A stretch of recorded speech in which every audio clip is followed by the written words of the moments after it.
Students, आज हम करने जा रहे हैं जे थॉमसन की discovery, that is discovery of cathode raise. तो कैथोड रेज की डिस्कवरी के लिए हमें क्या चाहिए? One is discharge tube. ये जो ट्यूब हमने लगाई है इसे क्या कहते हैं? Discharge tube. Another name is Crookes tube because the scientist Crookes is first time discovered it. उसके बाद की डिस्कवरी के दौरान इसे नाम क्या दिया गया? डिस्चार्ज ट्यूब का। इसको हमने बैटरी के साथ अटैच किया हुआ है। दिस इज अवर बैटरी और इसकी वोल्टेज काफी हाई उन्होंने रखी, दैट इज अबाउट 5000 to 10,000। इसके इनसाइड उन्होंने कोई भी गैस फिल कर ली। लेट्स सपोज हम हाइड्रोजन गैस से स्टार्ट कर रहे हैं, तो इसके इनसाइड हाइड्रोजन गैस फिल की हुई है बाय जे थॉमसन। यहाँ पर ये जो हमारे पास लगाया हुआ है इस नेम इस वैक्यूम पंप। नॉर्मली पंप हमने देखे हैं, क्या काम होता है? साइकिल के अंदर हवा भरते हैं, लेकिन ये उल्ट होता है। किस तरह से? ये हवा को बाहर निकालता है। मीन्स इसके इनसाइड जो गैस है, अगर हमने उसकी अमाउंट को कम करना है तो वी यूज वैक्यूम पंप। क्यों कम किया जाता है? To decrease the pressure. यहाँ पर प्रेशर को एडजस्ट करने के लिए हम वैक्यूम पंप के द्वारा गैस को बाहर निकालते हैं। अब पता ही है आपको, बैटरी के एक टर्मिनल को हम क्या कहते हैं? Negative terminal, which is also said as cathode. इसी तरफ हमारा कौन सा होता है? Positive terminal, anode. तो हमारे पास जब ये जे थॉमसन ने मॉडल तैयार किया तो ऐसा नहीं था कि फर्स्ट टाइम में ही हमारे पास कैथोड रेज एमिट हो गई। सबसे पहले उन्होंने वोल्टेज दिस वन अप्लाई की और प्रेशर नॉर्मल ही रखा, दैट इज 1 एटमॉस्फेयर। मतलब इसके अंदर इतनी गैस ली गई कि जिसका प्रेशर कितना था? 1 एटमॉस्फेयर। तो चेक किया गया कि क्या होता है इस ट्यूब के inside, and they find that कि यहाँ पर जो गैस है उसका नेचर नॉन कंडक्टिंग है, मतलब उसमें से इलेक्ट्रिसिटी कंडक्शन नहीं हो रहा। कुछ भी रिजल्ट ऑब्टेन नहीं हुआ तो उन्होंने प्रेशर को डिक्रीज कर दिया। अब आपको पता ही है प्रेशर डिक्रीज करने के लिए क्या यूज किया होगा? Vacuum pump. उसके द्वारा गैस बाहर निकाली, प्रेशर डिक्रीज किया, कितना कर दिया गया? 10⁻⁻² एटमॉस्फेयर। और ये होप की जा रही थी कि अब कैथोड रेज जो है वो प्रोड्यूस होगी, लेकिन यहाँ पर भी हमारे पास कैथोड रेज प्रोड्यूस नहीं हुई। कुछ नहीं पता चल रहा था कि यहाँ पर कैथोड रेज है या नहीं है। 10⁻² एटमॉस्फेयर प्रेशर करने पर ये पूरी ट्यूब जो है वो ग्लो करनी स्टार्ट हो गई। ग्लो करती है तो ऑब्वियस है कोई ना कोई ग्लोइंग कलर होता है, that depend upon the nature of gas. इसमें कौन सी गैस फिल की गई है उसके अकॉर्डिंगली जो लाइट है उसका कलर मिल रहा था। बट अभी भी हमारे पास वो रिजल्ट ऑब्टेन नहीं हुआ जिसके लिए हमने ये सारी सेटअप की थी। तो फिर से इसको यूज किया, वैक्यूम पंप को, गैस को बाहर निकाला। इतना निकाल दिया गया कि प्रेशर रिड्यूस होकर 10⁻⁻⁴ एटमॉस्फेयर हो जाए। नाउ क्या पाया गया कि ये जो एनोड साइड थी, it is you can say glow करने लगी, only this one side with the greenish colour. अब सिर्फ ये एंड वाइट ग्लो कर रहा है, तो उसका क्या रिजल्ट निकाला गया? From cathode some invisible rays, क्योंकि यहाँ पर तो कुछ नहीं है, कोई ग्लो कोई लाइट कुछ नहीं मिल रहा था हमको। So this is suppose some invisible rays move from cathode towards the anode, और जब वो एनोड के ऊपर टकराती हैं तो that produce fluorescence। उसको क्या नाम देते हैं? फ्लोरेसेंस। और उसका कलर हमारे पास क्या पाया गया? that is greenish। बिकॉज ये जो रेस थी ये कहाँ से चल रही है, कहाँ से प्रोड्यूस हो रही है? From cathode. सो इन रेस को नाम क्या दिया गया? Cathode rays. और फर्दर जब डिस्कवरीज हुई उन्होंने यहाँ पर इलेक्ट्रिक फील्ड अप्लाई कर दी। इलेक्ट्रिक फील्ड जब यहाँ पर अप्लाई कर रही है बेटा, like this, let it is negative, it is positive. तो जो रेज बिल्कुल सीधी जा रही थी, they turn towards this one, उसका डायरेक्शन चेंज हो गया।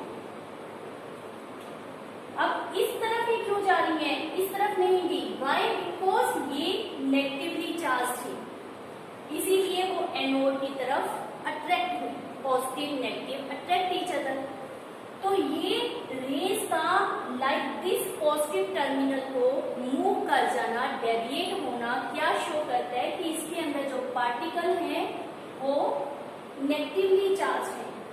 अगर वो नेगेटिवली चार्ज है तो उसको नाम क्या दिया गया, electrons.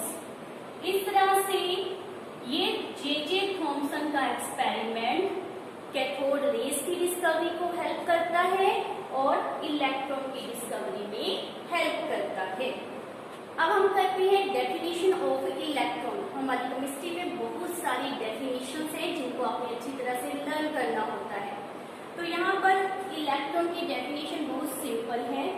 These are subatomic particle, atom का छोटा सा हिस्सा होता है, इतना छोटा कि अंडर माइक्रोस्कोप भी नजर नहीं आता, इसके लिए पावरफुल माइक्रोस्कोप की हमें जरूरत पड़ती है। It has charge equal to 1.6 into 10 is power minus 19 coulomb, which is also said as unit negative charge. And mass is 9.1 into 10 is power minus 31 kilogram. 91, 31 easily याद हो सकता है।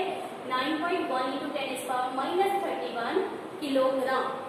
और अगर हमने इसका मास हाइड्रोजन के मास के साथ कंपेयर किया तो we find that 1/1837 of mass of hydrogen, means hydrogen के मास को 1837 से डिवाइड कर दो, आपके पास यही वैल्यू ऑब्टेन हो जाएगी।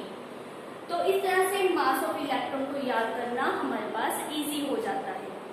तो again I repeat, these are subatomic particle having unit negative charge equal to this one coulomb and have mass which is equal to 9.1 into 10 is power minus 31 kilogram or set as 1/1837 of mass of hydrogen. Next है E/m ratio. E means charge, m means mass. तो charge upon mass हमने किया, हमारे पास value कितनी आ जाएगी 1.76 into 10 is power 8, 768 हो जाएगा याद। बट यहाँ पर याद रखो इट इज कूलम पर ग्राम, मैंने ग्राम में कन्वर्ट कर दिया, जबकि यहाँ पर हमारे पास ये क्या था किलोग्राम। तो वो कन्वर्जन करनी आप जानते हो, तो इजीली आपके पास ये वैल्यू जो है वो ऑब्टेन हो जाएगी। E/m रेशियो इलेक्ट्रॉन का फिक्स है, इट डजंट चेंज, ये कांस्टेंट वैल्यू है बिकॉज चार्ज मास इलेक्ट्रॉन का ऑलवेज सेम रहता है whatsoever the gas, whatsoever the material, so E/m ratio भी कांस्टेंट रहेगा। इसी कारण इनको हम क्या कहते हैं, universal particle of all the matter, these are the fundamental particles. एक बात और याद रखना, जो कैथोड रेज की प्रोडक्शन होती है, जो पीछे हमने इसका एक्सपेरिमेंट किया है, वहां पर in the discharge tube J Thomson ने 20 गैसेस ली थी 1 by 1 और always find out the same result, means it's nature does not depend upon gas. जो कैथोड रेज का ओरिजिन है वो नेचर ऑफ गैस के ऊपर डिपेंड नहीं करता। आप उसमें hydrogen gas, oxygen gas, nitrogen gas, कोई मर्जी गैस आप फिल कर सकते हो। सिमिलरली कैथोड बनाने के लिए क्या मटेरियल यूज हुआ, वो सिल्वर का है, कॉपर का, आयरन, एल्यूमिनियम, किसी भी मटेरियल का आप कैथोड यूज कर सकते हो, doesn't matter. Origin of cathode rays does not depend any of these factors. हम करेंगे discovery of proton with the help of anode rays. Why? Because actually पहले एनोड रेज की डिस्कवरी हुई थी, उसके बाद उसमें प्रोटॉन फाइंड आउट किए गए। तो एनोड रेज की discovery was done by the scientist E. Goldstein in the year 1836। तो किस तरह से किया, ये सारी सेटअप वही थी जैसे हमारे पास जे थॉम्सन ने दी थी। Discharge tube, battery having the voltage 5000 to 10,000, यहाँ पर सिर्फ एक चीज हमने शो की है, दैट इज दिस वन। ये आप जो देख रहे हो, इट इज व्हाट, कैथोड। वहां पर कैथोड हमने बिल्कुल कॉर्नर पर यूज किया था और यहाँ पर approximate in the centre of discharge tube. और इसमें भी हमने ये होल दिखाए हुए हैं because it is perforated. Perforated का मतलब क्या होता है, जो छेद होते हैं। Holes are present in cathode, that is called as perforated cathode. इसके कारण हमें बहुत ही बेनिफिट हुआ। एनोड रेज की डिस्कवरी का मेन रीजन ही यही था, तो ये पॉइंट आपने मेनली माइंड में रखना है। एनोड हमारा उसी तरह एंड के ऊपर ही प्रेजेंट है। ये वैक्यूम पंप जिसके द्वारा हम प्रेशर को एडजस्ट करेंगे और प्रेशर भी उतना ही लेना है, दैट इज 10⁻⁻⁴ एटमॉस्फेयर। जब ये सेटअप अप्लाई किया गया तो ऑब्वियस है, from cathode rays start moving towards anode. वही ग्रीनिश कलर आपको अपीयर होगा, but at the same time from cathode opposite direction में, opposite to the cathode rays, opposite direction में कुछ रेज मूव करती हुई नजर आई। उन रेज को नाम क्या दिया गया, एनोड। तो ये रेज इनफैक्ट कहां से आई, पहले ये रेज नहीं थी। क्यों, क्योंकि कैथोड बंद था हमारा। अब ये कैथोड में जो होल्स हैं उनके बीच में से क्रॉस होकर यहाँ से जो रेज निकली थी वो इन होल से क्रॉस होकर इस तरफ मूव कर रही है। इन्हीं रेज को हमने नाम क्या दिया, दैट इज एनोड रेज का। तो मेन डिफरेंस आप देख ही रहे हो with the J Thomson and Goldstein, that is perforated cathode. क्या होता है इसके अंदर जिसके कारण एनोड रेज प्रोड्यूस होती हैं, तो हमारे पास लेट्स सपोज इसके इनसाइड गैस प्रेजेंट है, that is hydrogen gas made up of hydrogen molecule. जब इसमें से कैथोड रेज मूव करती हैं तो ये एक दूसरे से सेपरेट हो जाती है, मतलब हाइड्रोजन मॉलिक्यूल से हाइड्रोजन एटम की फॉर्मेशन हो जाती है। हाइड्रोजन एटम के इनसाइड क्या होता है, यहाँ पर पॉजिटिव चार्ज न्यूक्लियस और surrounding 1 electron. Positive charge nucleus surrounding 1 electron, बहुत सारे होते हैं इसके अंदर। जैसे ही कैथोड रेज मूव कर रही होती है, cathode rays are made up of what, electrons. तो इसके इनसाइड जो इलेक्ट्रॉन्स होते हैं उनको भी अपने साथ ले जाती है। Cathode rays take these electrons with them. तो पीछे क्या रह गया, जब इसमें से इलेक्ट्रॉन बाहर निकल जाएगा तो पीछे क्या रह गया, सिर्फ न्यूक्लियस। और इसके ऊपर क्या आ जाएगा, क्योंकि इलेक्ट्रॉन इससे रिलीज हुआ है तो इसके ऊपर चार्ज क्या आ जाएगा, पॉजिटिव।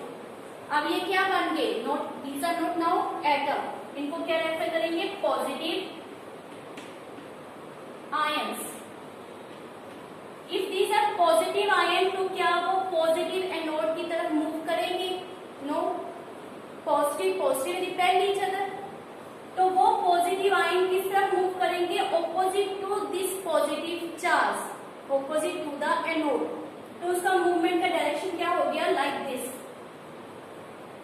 क्लियर। और इन्हीं पॉजिटिव आयंस के द्वारा क्या बना है, एनोड रेज। तो anode rays possess what, positive charge particle. अगर हाइड्रोजन गैस है तो हाइड्रोजन गैस में आपको पता है एक इलेक्ट्रॉन निकालने के बाद न्यूक्लियस रह गया, और न्यूक्लियस में सिर्फ क्या प्रेजेंट है वहां पर, प्रोटॉन। न्यूट्रॉन होते हैं, हाइड्रोजन में न्यूट्रॉन नहीं होता। तो सिर्फ वहां पर जो न्यूक्लियस रह गया हम उसको क्या कहेंगे कि दैट इज प्रोटॉन। तो यहाँ एनोड रेज के इनसाइड क्या प्रेजेंट है, प्रोटॉन। तो फ्रॉम दिस हमारे पास डिस्कवरी किसकी हो गई, प्रोटॉन की। एज वेल एज वैसे ही हम यहाँ पर इलेक्ट्रिक फील्ड अप्लाई करके भी चेक कर सकते हैं। It is negatively charge, it is positively charge. जब ये रेज एनोड रेज यहाँ से मूव कर रही होती हैं तो दे विल मूव या deviate towards the negative end. सीधी नहीं जाती वो किस तरफ टर्न कर जाती है, नेगेटिव एंड की तरफ। क्यों टर्न की, because they are positively charge. ये नेगेटिव एंड था, positive negative attract each other, इसीलिए ये इस तरफ डेविएट हो जाती है। तो इन पॉइंट से ये क्लियर हो रहा है कि anode rays are positively charge, anode rays are made up of what, proton. Proton तब होंगे जब आप हाइड्रोजन गैस यूज करोगे। अगर हाइड्रोजन की जगह लेट हमने कोई और गैस यूज कर ली, नाइट्रोजन गैस, ऑक्सीजन गैस, तो क्या होगा, उसके न्यूक्लियस के अंदर क्या होंगे साथ में, न्यूट्रॉन। तो वहां पर हम उसको अकेला प्रोटॉन नहीं कह सकते, वेदर न्यूट्रॉन न्यूट्रल है लेकिन वहां पर प्रेजेंट है, इसलिए आप वहां पर ये नहीं कह सकते कि here is only protons present, that are what, positive ions. Clear? तो यहाँ पर हमारे पास टर्म क्या है, in case of hydrogen protons, और किसी केस में एनोड रेज है लेकिन प्रोटॉन नहीं है, उसमें क्या है, पॉजिटिव आयंस। तो प्रोटॉन की यहाँ से हमारे पास डिस्कवरी हो गई। अब हमने रेफर करना है what are protons, definition of proton, very very important. तो प्रोटॉन क्या होती है, these are subatomic particle, atom के छोटे छोटे हिस्से, जिसे हम क्या कहते हैं, सब एटॉमिक पार्टिकल्स। इसके ऊपर चार्ज जो होता है बिल्कुल उतना ही जितना इलेक्ट्रॉन्स के ऊपर होता है, दैट इज 1.6 इंटू 10⁻⁹ कूलम, लेकिन ये पॉजिटिव में होता है, इसलिए इसे कहते हैं positive unit charge. It is said as positive unit charge. और जो मास होता है दैट इज 1.67 इंटू 10⁻⁻27 किलोग्राम, ये इसके ऊपर मास होता है, मास ऑफ वन प्रोटॉन। जब इसके मास को हाइड्रोजन से कंपेयर किया गया तो that find to be C, मतलब mass of proton is equal to mass of hydrogen atom, ये भी आपने माइंड में रखना। तो इन 3 पॉइंट को अगर आप लिख देते हो, आपके पास प्रोटॉन की डेफिनेशन तैयार हो जाती है। Proton are the subatomic particle having positive unit charge, जिसकी वैल्यू भी हमने लिखी है, and mass equal to that of hydrogen atom. Value पूछ ले तो वैल्यू भी आपने याद करनी है।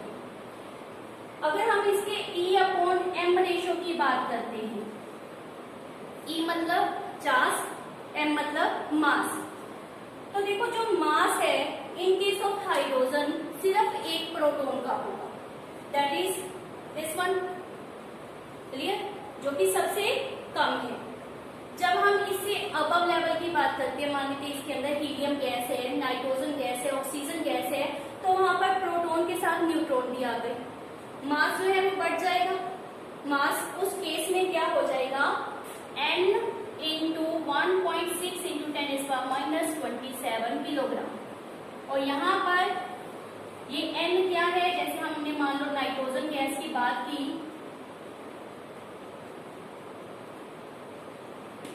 तो नाइट्रोजन के अंदर 7 प्रोटॉन 7 न्यूट्रॉन, प्रोटॉन और न्यूट्रॉन टोटल कितने हो गए, 14। तो एक नाइट्रोजन एटम का ही मास जो है वो कितना हो गया, 14 इंटू दिस वन। तो मास हर एक केस में बढ़ता जाएगा। अगर मास इंक्रीज होता गया तो रिजल्ट क्या आएगा, E/M रेशो कम होता जाएगा। तो सबसे ज्यादा E/M रेशो हमें किस केस में मिलता है, हाइड्रोजन एटम। बाकी सभी में E/M रेशो कम होगा। एनोड रेस का मैक्सिमम E/M रेशो किसमें होता है, हाइड्रोजन गैस में।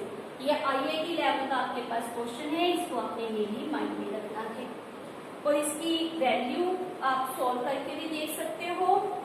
E/M अप्लाई करो, आपके पास वैल्यू क्या आ जाएगी, that is 9.58 into 10⁻⁴ coulomb per ग्राम। ये नॉर्मली हम कूलम पर ग्राम में लेते हैं, जबकि यहाँ पर मास आपने पहले भी मेंशन किया था किलोग्राम में होते हैं, वहां पर हम उसकी कन्वर्जन कर देंगे। आपकी इच्छा है आप इसको किलोग्राम में भी रिप्रेजेंट कर सकते हो। तो याद रखो E/M रेशो मैक्सिमम प्रोटॉन का कब होता है, जब हमारे पास हाइड्रोजन गैस होती है। सो जो एनोड रेज होती हैं उसमें origin of anode raise depend करता है कौन सी गैस ली है, कौन सा मटेरियल एनोड के ऊपर प्रेजेंट है। बारे में डिस्कस किया है। तो इन दोनों के difference, that is very very important question for the basic of +1, वो आपने अच्छी तरह से लर्न करना है। इसके बाद एटम के स्ट्रक्चर को एक्सप्लेन करने के लिए हमारे पास time to time different models आए, that is Thomson model, Rutherford model, Bohr's model and quantum model. ये 4 मॉडल हम वन बाय वन डिस्कस करेंगे। तो फर्स्ट स्टार्ट कर रही है with the Thomson model. Thomson atomic model बहुत ही सिंपल था। During that time only electrons and protons, उसके बारे में नॉलेज थी। न्यूट्रॉन्स की डिस्कवरी उस समय तक नहीं हुई थी। उसने हमारे पास एक सिंपल सा मॉडल दिया, that is sphere which have size 10⁻⁻10 metre, means very small in size. ये जो हमने डॉट्स लगाए हैं, these are but positive charge. So positive charge spread all over the atom, atom के अंदर पूरी तरह से स्प्रेड आउट था। और जो नेगेटिव चार्ज था, that is electron, they are embedded, these are embedded in the atom, means they are not revolving और मूविंग जो आजकल हम जानते हैं। According to Thomson, they are embedded in the atom, they are immobilable. Somewhat spherical manner में electrons जो होते हैं वो प्रेजेंट होते हैं। Amount of positive charge is equal to that of negative charge, means atom as A whole is neutral. This is very important point जो आज तक भी सक्सेसफुल है। Its appearance is just like seeds are embedded in the watermelon, or also said as the Thomson plum pudding model because of its appearance। जैसे pudding के ऊपर plum लगाकर decoration की जाती है, उसी प्रकार से थॉमसन ने उसके साथ कंपेयर किया और इसको नाम क्या दिया, that is Thomson's plum pudding model, और also said as watermelon type of model. काफी देर तक ये मॉडल सक्सेसफुल रहा। जैसे ही रदरफोर्ड की डिस्कवरीज हुई, उसने अपना स्कैटरिंग एक्सपेरिमेंट दिया, तो वहां पर ये मॉडल फेल हो गया। तो लिमिटेशन में आपने क्या लिखना है कि Thompson model does not explain Rutherford scattering model. तो स्टार्ट करिए with the Rutherford scattering model कि उसमें ऐसा क्या था जिसके कारण ये हमारा मॉडल जो है वो फेल हो गया। नेक्स्ट हम करने जा रहे हैं हमारा बहुत ही interesting topic, that is Rutherford scattering experiment. One term more, Rutherford is known for his discovery of nucleus. Nucleus की डिस्कवरी हमारे रदरफोर्ड साइंटिस्ट ने की थी।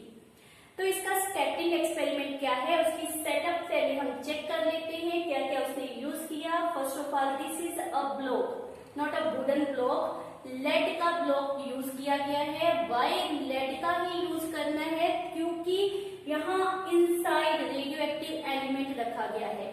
एंड आपको पता है जो रेडियो एक्टिव एलिमेंट है that release radioactive rays like alpha, beta, gamma, ये आपने नॉर्मली सुना है। तो इन रेज की एक्स्ट्रा क्वांटिटी को एब्जॉर्ब कर ले, इसलिए हमने लेड के मटेरियल का ही ब्लॉक यूज करना है। ओके, तो लेड के ब्लॉक के अंदर हमारे पास क्या प्रेजेंट है, रेडियो एक्टिव एलिमेंट। और ये रेडियो एक्टिव एलिमेंट थोड़ा सा स्पेशल है because it release only alpha radiation. ये आपने माइंड में रखना कि इसने जो रेडिएशन रिलीज करनी है,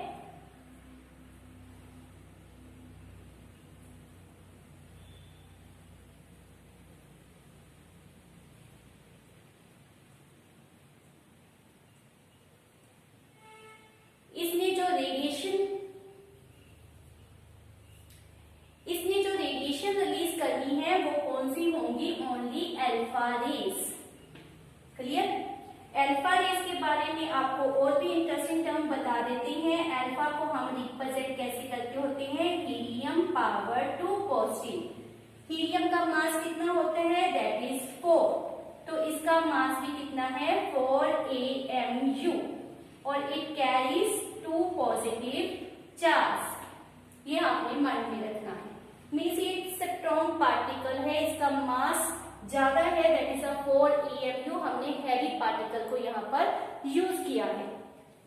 अब यहाँ से a beam of alpha rays release हो रहा है, लेकिन एकदम से जैसे मान लेते हैं किसी के जिसके बारे में आपने ऑब्जर्वेशन करनी हो, तो सिंगल सिंगल आकर वो आपके सामने खड़े हो रहे हैं, किसी पर्सन के बारे में ऑब्जर्वेशन करनी है, तो सिंगल पर्सन आकर खड़े हो रहे हैं तो ऑब्जर्वेशन इजी हो जाएगी। If there is number of particles या नंबर ऑफ पर्सन एकदम से आ जाए तो ऑब्जर्वेशन कैसे करोगे, कैसे हम जज करेंगे उसके बारे में। तो यहाँ पर भी वही टर्म लाई करती है कि हमें चाहिए सिंगल बीम, एकदम से ज्यादा बीम हमें नहीं चाहिए, सिंगल सिंगल रे लेकर उसने एक्सपेरिमेंट किया था। तो यहाँ से बीम ऑफ रेज निकल रही थी, हमें चाहिए सिंगल रे फॉर वन टाइम। तो क्या करना है, यहाँ पर एक स्लिट अप्लाई कर दी। This is what, slit. Slit means a plate having hole. Hole, ये होल जो है दैट अलाउ वन टाइम के ऊपर वन रे को ही आगे पास होने देगी। तो यहाँ से जब रे मूव कर रही है तो आगे यहाँ पर हमने किसी एलिमेंट की शीट रखनी है, फॉइल रखनी है जिसके साथ सब्सक्राइब करे, तभी हमें एटम के स्ट्रक्चर के बारे में पता चलेगा। तो यहाँ पर उस समय रदरफोर्ड के द्वारा काफी कोशिश की गई कि एल्युमिनियम, आयरन, निकल किस तरह के मेटल को यूज किया जाए, और एट लास्ट यहाँ पर किसको यूज किया गया, gold. Now why gold is use, because आपको पता है जो गोल्ड होता है उसकी बहुत ही थिन शीट ऑब्टेन हो सकती है। तो यहाँ पर गोल्ड इसीलिए यूज करते हैं ताकि हमारे पास उसकी थिन शीट ऑब्टेन हो जाए। तो यहाँ पर हमने रख दी गोल्ड की फॉइल। फॉइल शीट दोनों में डिफरेंस भी आपको क्लियर हो गया होगा। तो उससे जो रिजल्ट ऑब्टेन होगा उसको हमने स्क्रीन के ऊपर नोट करना है। तो this is our movable screen that is coated with zinc sulphide. जो भी रिजल्ट होगा हमारे पास इस स्क्रीन के ऊपर आ जाएगा। तो स्टार्ट किया उसने अपना एक्सपेरिमेंट, और माइंड रखना यहाँ पर कि उसने 1 बाय 1 करके 20,000 रेज को गोल्ड की फॉइल के साथ सब्सक्राइब किया था। 20,000 rays, clear. What is result of this one, क्या उसने यहाँ पर ऑब्जर्व किया, जैसे ही वो रेज को लेकर आ रहा था तो मोस्ट ऑफ रेज, अप्रोक्सीमेटली 99% जो रेज थी दैट इज स्ट्रेट मूव कर रही थी विदाउट एनी डिफ्लेक्शन। मीन्स उनका रास्ता बिल्कुल क्लियर था, कोई मोड़ नहीं था, बिल्कुल सीधी वो जा सकती थी, और ज्यादा से ज्यादा स्पॉट आपको स्क्रीन के ऊपर यहाँ पर मिले which shows 99% of rays move without any deflection. A few rays see that is deflected by small angles, and third, only one out of the 20,000 rays is bounce back. Means जैसे ही वो gold foil के साथ टकराई और उसी direction में वो back हो गई, लेकिन वो चांस कितना है, 20,000 में सिर्फ एक रे का, मतलब बहुत कम ऐसा चांस मिला। तो हमारे पास ऑब्जर्वेशन में मेन 3 पॉइंट हम डिस्कस कर रहे हैं। अगेन आई रिपीट कि 99% जो रेज थी वो स्ट्रेट लाइन में जाएंगी। कुछ रेज ऐसी भी थी which is reflected by small angle, और ओनली वन रे out of 20,000 is bounce back. तो ये जो ऑब्जर्वेशन थी उससे उसने एटम के बारे में क्या सोचा, है ना, क्या कंक्लूजन निकाला, दैट्स मेन इंपॉर्टेंट। तो हमारे पास कंक्लूजन क्या निकला, फर्स्ट पॉइंट 99% रेज हम कह रहे हैं कि बिल्कुल सीधी गई है। इट मींस एटम का जो मोस्ट ऑफ हिस्सा है वो क्या है, एम्प्टी। ये सारा स्पेस क्या है, एम्प्टी। जैसे थॉमसन ने सारे को भर दिया था, तो रदरफोर्ड अपना पॉइंट ऑफ व्यू क्या क्लियर कर रहा है कि मोस्ट ऑफ स्पेस जो है वो एम्प्टी है। एम्प्टी होने के कारण ही जो अल्फा पार्टिकल है वो सीधा मूव कर रहा है, क्लियर। फिर हम कह रहे हैं कि कुछ ऐसी रेज हैं जो कि स्मॉल एंगल से डिफ्लेक्ट हुई। तो डिफ्लेक्शन कब होता है, जब पॉजिटिव के साथ सब्ट्रैक्ट करता है। मान लेते हैं ये अल्फा रे आ रही थी विच इज पॉजिटिवली चार्ज, यहाँ पर कोई पॉजिटिवली चार्ज पार्टिकल प्रेजेंट हो, तो उसके साथ जब ये क्लोज आएगी, पॉजिटिव के क्लोज आएगा, यहाँ पर रिपल्शन होगा एंड दैट विल डिफ्लेक्ट। वो सीधी नहीं जाएगी, वो क्या हो जाएगी, डिफ्लेक्ट हो जाएगी। सिमिलरली यहाँ पर कोई रेज आई, दैट इज आल्सो डिफ्लेक्टेड, यहाँ पर कोई पहुंची, दैट इज डिफ्लेक्टेड। तो इस तरह से डिफ्लेक्शन पॉसिबल होगा। इट मीन्स थॉमसन से बिल्कुल ऑपोजिट व्यू कि पॉजिटिव सारी जगह पर फैला हुआ नहीं होगा, पॉजिटिव छोटी सी जगह पर कंडेंस प्रेजेंट होगा इन द एटम। और हम क्या रेफर कर रहे हैं कि ओनली वन रे, थर्ड पॉइंट हमने क्या रेफर किया था कि ओनली वन रे ऐसी थी which is bounce back.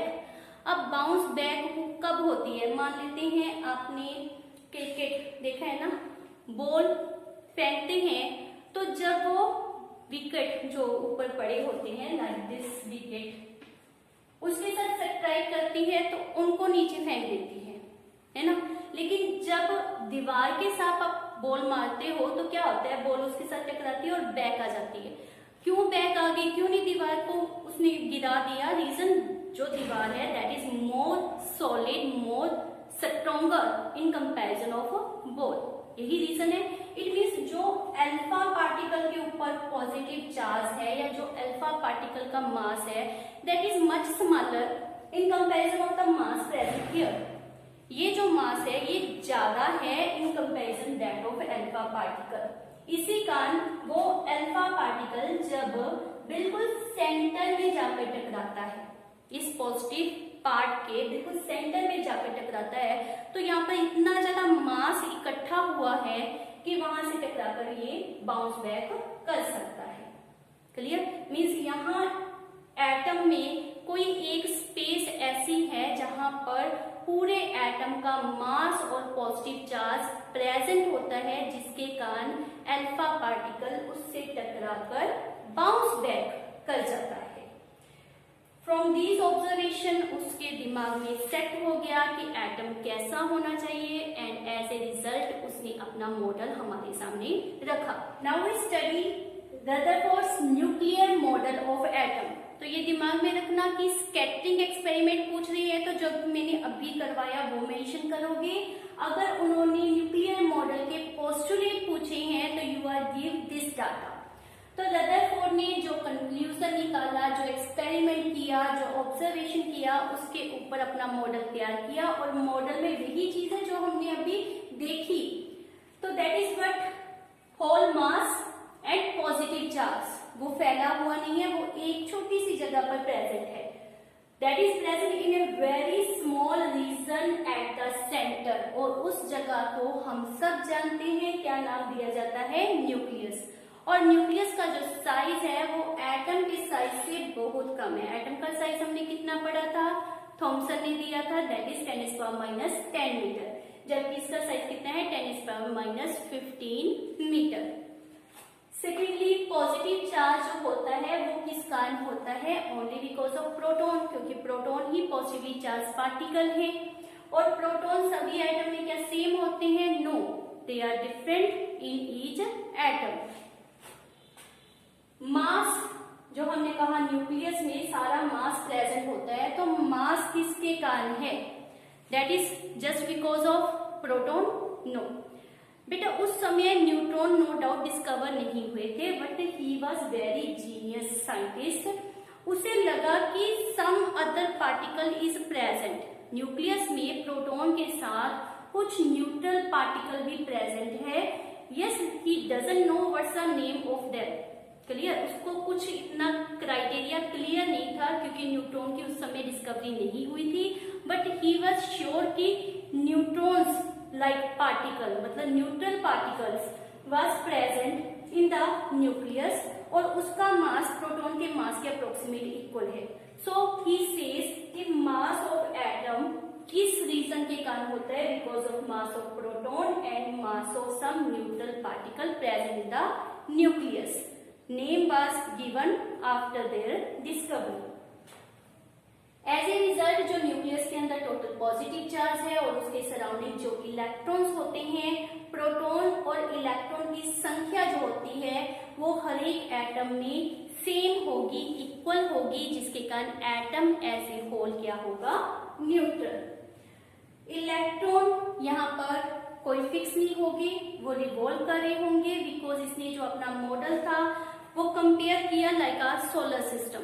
Solar system में क्या होता है कि सन के अराउंड सारे प्लैनेट्स मूव कर रहे होते हैं। सिमिलरली ही सेज दैट जो इलेक्ट्रॉन है वो अराउंड द न्यूक्लियस जो है वो रिवॉल्व कर रहे हैं। क्लियर? तो यहाँ पर इलेक्ट्रॉन को रिवॉल्विंग रिप्रेजेंट किया गया, विच इज क्वाइट ट्रू।